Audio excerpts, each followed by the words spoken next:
Hello everyone. So today we are going to start our new topic, new source of finance, that is commercial bank. See, in the previous video we have completed about financial institutions. So next topic is commercial bank. So इस video में हम ये topic complete करने वाले हैं. चलिए read करते हैं what it is.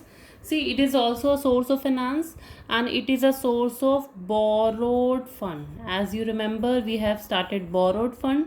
So borrowed fund में जो हमने कंप्लीट कर लिया, that we have completed about debentures and commercial financial institutions, and here we are about the commercial bank. Okay, so commercial bank is also a source of borrowed fund. It says commercial bank occupy a vital position as they provide funds for different purpose as well as for different time period. Different purpose, here I am highlighting a different time period I am also highlighted.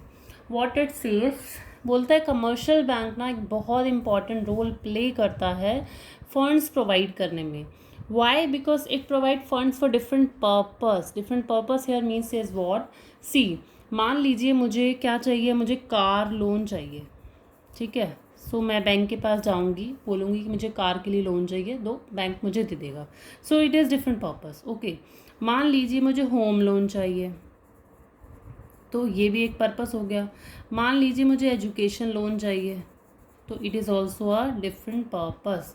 तो bank हमें अलग अलग purpose के लिए क्या करता है, loan provide करता है. As well as different time period also. ऐसा नहीं है कि बैंक के पास हम जब भी जाते हैं तो लोन हमें हमेशा 5 ईयर्स के लिए ही मिलता है. Nothing like that. बैंक हमें जो फंड्स प्रोवाइड करता है वो डिफरेंट टाइम पीरियड के लिए. If we require money for a period of 1 year then it can provide. If we want money for a period of 10 year then it can also provide. So different time period के लिए depend upon our requirement. हमारी requirement कितने time period के लिए, उस time period के according हमें bank funds provide करता है. सो फर्स्ट पॉइंट हमारा यही था कि कमर्शियल बैंक जो हमें पैसा प्रोवाइड करता है वो डिफरेंट पर्पस के लिए एंड डिफरेंट टाइम पीरियड के लिए. Then it says bank extend loan to firm of all size and in many ways. To all size कहता है बैंक जो लोन प्रोवाइड करता है वो सारे साइज़ वाली फर्म को प्रोवाइड करता है. ऐसा नहीं है कि हमारी छोटी फर्म है तो बैंक हमें पैसा नहीं देगा, हमारी बड़ी फर्म है तो बैंक हमें पैसा दे देगा. सो बैंक हमें जो पैसा देता है वो ऑल साइज़ वाली फर्म को देता है. वो हाँ, वो बात अलग है, जो डॉक्यूमेंटेशन बैंक हमें मांगता है वो हमें रिक्वायरमेंट पूरी करनी पड़ती है. But there is no as such difference between the size of the business. Small scale है तो पैसा नहीं मिलेगा, लार्ज है तो मिल जाएगा. बैंक हर साइज़ वाली फर्म को फंड प्रोवाइड करता है, डिपेंड अपॉन की डॉक्यूमेंटेशन किसका कंप्लीट है. And it says in many veg, अलग अलग तरीके से भी पैसा प्रोवाइड करता है. Like what? कैश क्रेडिट की फैसिलिटी हमें देता है, ओवरड्राफ्ट की फैसिलिटी देता है. ओवरड्राफ्ट हियर मीन्स व्हाट, कि जब हमारे अकाउंट में पैसा नहीं है still we are using money from the bank. Why? Because bank provide us the facility of overdraft. ये हमने पढ़ा हुआ है चैप्टर नंबर 4 में. बैंक फैसिलिटी, जब हम बैंकिंग सर्विसेज जहाँ हम पढ़ रहे थे वहाँ ओवरड्राफ्ट की फैसिलिटी थी. Overdraft facilities generally given to the businessman. Businessman को ओवरड्राफ्ट फैसिलिटी दी जाती है. मतलब क्या होता है कि हम बैंक बिजनेसमैन के अकाउंट में पैसा ना होने पर भी वो बैंक से उधार ले सकता है, but it is up to the specified limit. Term loan हमें बैंक देता है. Purchase and discounting of bill भी हमें बैंक फैसिलिटी देता है.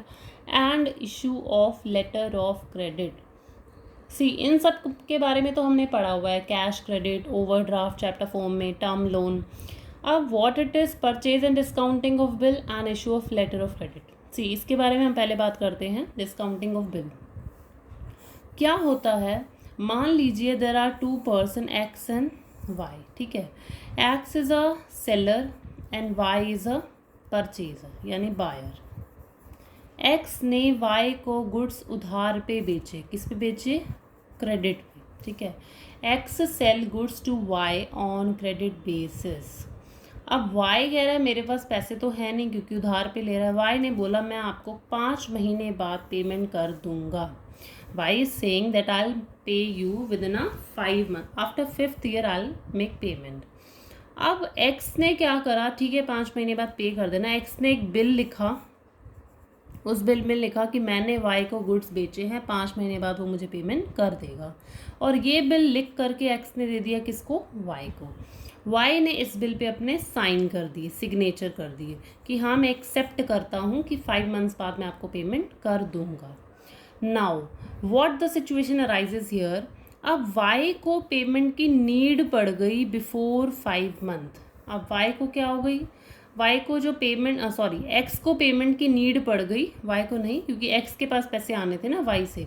एक्स के पास पैसे आएंगे 5 महीने बाद, लेकिन एक्स को अभी पैसों की ज़रूरत पड़ गई, नीड हो गई एक्स को पैसों की 3 महीने के अंदर अंदर। Now what he can do, इसके पास पैसा है ही नहीं, क्योंकि इससे आने तो हैं बट 5 महीने पर आने हैं, अभी तो फिलहाल इसके पास पैसा नहीं है। So in such a situation he can go to the bank. इस सिचुएशन में वो कहाँ जा सकता है, वो बैंक के पास जा सकता है, वही वाला बिल इसको बैंक को दे सकता है और बैंक को बोल सकता है कि आप वाई से 5 महीने बाद पेमेंट ले लेना, अभी फ़िलहाल मुझे वो पैसा दे दीजिए। So this is known as discounting of bill of exchange.